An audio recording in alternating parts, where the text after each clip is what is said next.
What is going on, everybody? Welcome back to a brand new episode of TheLead Houston, where it's all Houston all the time. Today, we are going to be reacting to another clip. This one much more longer than the last K Adams one, but this clip entails Chris Sims talking to Devin McCourty, and we actually have Devin McCourty, a former New England Patriot, who is going to give a little bit of insight about his time in New England real quick. But they're talking about the Houston Texans draft class and the belief that CJ Stroud is the big winner after this draft class has completed for the Houston Texans. They give their take on our class, the players that we selected, and some CJ Stroud and Patriots context, and a little bit of how it could work with Nick Caley. Again, this is about a good 2-minute clip. So, it's going to be a little bit, 2 minutes feels a whole long, like a long time. So, who knows? We'll get into it. We'll get into some reactions, and we'll see what the hell these guys are talking about. As y'all know, man, make sure y'all are subscribed to the channel. We are on the road to 15,000 subscribers. Again, super appreciative of every single one of y'all, man, that has liked, commented, and subscribed. Let me know down in the comment section whether you agree or disagree with the take from Chris Sims and Devin McCourty, but most of it's pretty positive. So if you're disagreeing, then I don't know. But maybe there's another reason you disagree. And if you ain't got no answer at all, just drop a storm in the chat. I already know how y'all feeling. So go ahead and get into it. We got, if it works, there we go. We got Chris Sims, Devin McCourty. Here we go. Right. I think Jalen Noel, can he compete and upseat Christian Kirk this year? Maybe, maybe not. Either way, it's for the future. I could see Christian Kirk being there 1 year, and then they go, Jalen Noel, you take over that spot, and that's for you from now on. I like what they did. I did. I mean, I think first off, you couple Jaden Higgins along with Nico Collins on the outside. I mean, Jaden Higgins, he's not as fast and big play as Nico Collins, but can run routes, and of course the size is real and all of that. I love Noel. Jalen Noel, to me, is one of my favorites in the whole draft. I like it. And I'm going to trust them in the fact that they think their O-line's a little bit better than us sitting here in a chair in Connecticut, right? Think it is. This is not a stupid group down there by any stretch of the imagination. Titus Howard is a pretty good guard, so I have no problem with that. Now, the center position and Jared Patterson's a question for sure, and we talked about that last year. But they acted, and they have depth at the position to where they look like they feel like they're comfortable, and they just wanted to get weapons around Stroud. Yeah, and we got to remember, this is a team that, was it 2 years ago? Bobby Slowick and what he was doing offensively was like the greatest thing ever. Right. Is he going to stay? Is he going to become a head coach? They moved on from that. Yes, there were clear issues, and we were saying it all last season of, they got to figure out their pass protection. It's not just the players. They're moving guys around right here. Like, this guy's not missing a block. There's no one there to block him. So I think they're banking on that. I think they're banking on Nick Caley coming in as the offensive coordinator and saying, we're going to put together a protection plan. And from my time in New England, like when you were in New England, under Josh McDaniels, there were different times that we had players in and out of the starting lineup on the offensive line. He always did a great job of saying, hey, we can't do certain things because we don't have this guy available. So instead, this tight end's always going to be with this tackle. He's going to chip.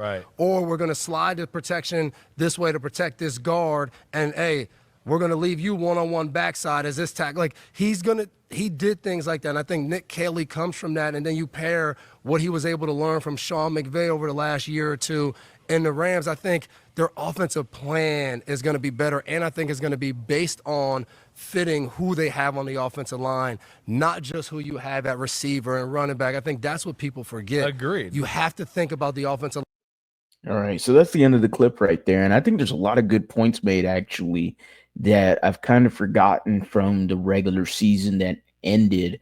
One of the starting ones right there, though, Chris Sims highlighting Jalen Noel, mentioned him possibly taking over for Christian Kirk whenever his contract is up at the end of the year, which I can absolutely see. Jalen Noel is a slot receiver and a very savvy one at that, knows how to get open, finds the defense's zones, and knows how to sit down, get open, and very savvy, like I said. So there's one right there. Chris Sims also mentioning the pairing of Nico with Jaden Higgins. Mentioned that Higgins isn't as fast as Nico Collins, but can still, Higgins is like a body shot.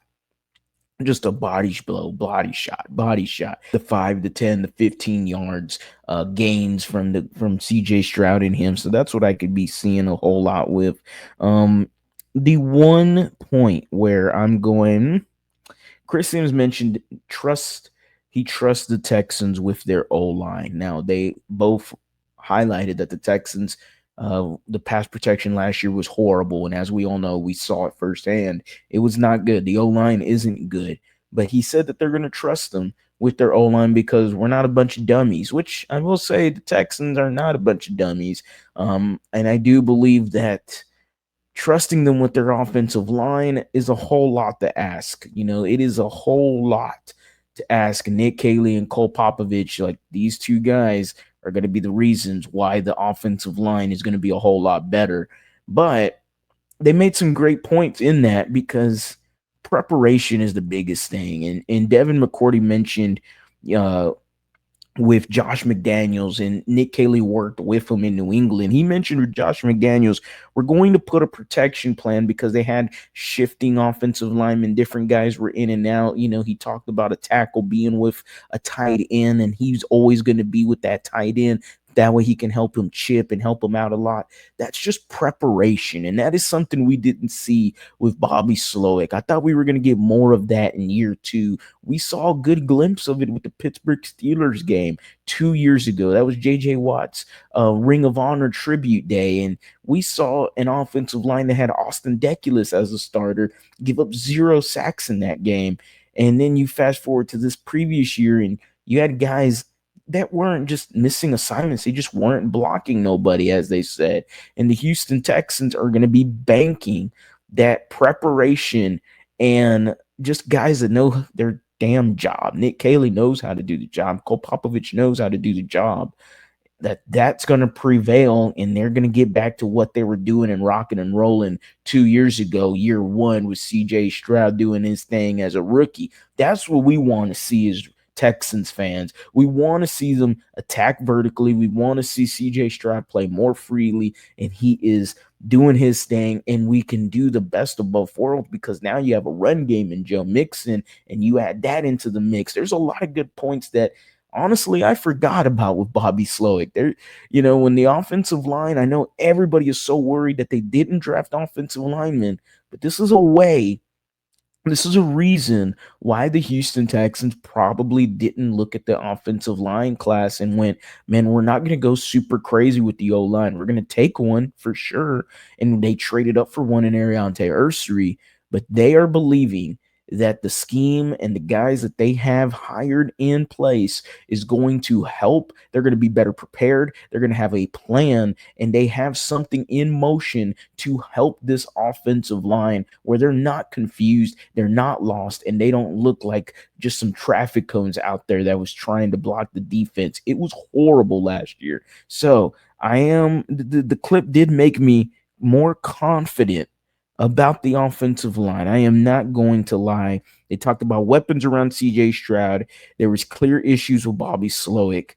And again, preparation. And I think that's the biggest thing. And the ending point with this clip is the Houston Texans, Nick Caserio, D'Amico Ryans believe that they are going to be more prepared with this offensive line, despite not drafting another interior lineman. Despite it, they believe that the coaches they have hired in place is going to prevail them into having a better prepared unit and not being lost on the football field. And hey, it worked for them 2 years ago when they almost made it to the AFC Championship game. I mean, the ball goes their right way, they could win in that second half against the Baltimore Ravens. I know they ran rush shot on you. Some injuries didn't work in your favor either, but the Texans were leading at halftime when it came down to it. Shout out to Steven Sims. I think they were leading. No, I don't think they were leading. But they had a touchdown at halftime. They were only, I don't remember. I have to take a look back at it now. Now I digress. But shout out to Steven Sims, wherever you are. The Houston Texans offensive line, this is a different way and different view of looking at, and I actually am feeling more confident about how the O-line could be getting into the regular season. So let me know down in the comment section whether you agree or disagree with me, Chris Sims, Devin McCourty. How do you feel about the offensive line after hearing this clip. This was a really insightful clip, so make sure you do check out that full 2 minutes. And if you want to check out more, just go to Chris Sims on Instagram. I'm sure he has a whole clip on his Instagram page. So as always, guys, go Astros, go Rockets, go Texans. You have a blessed day.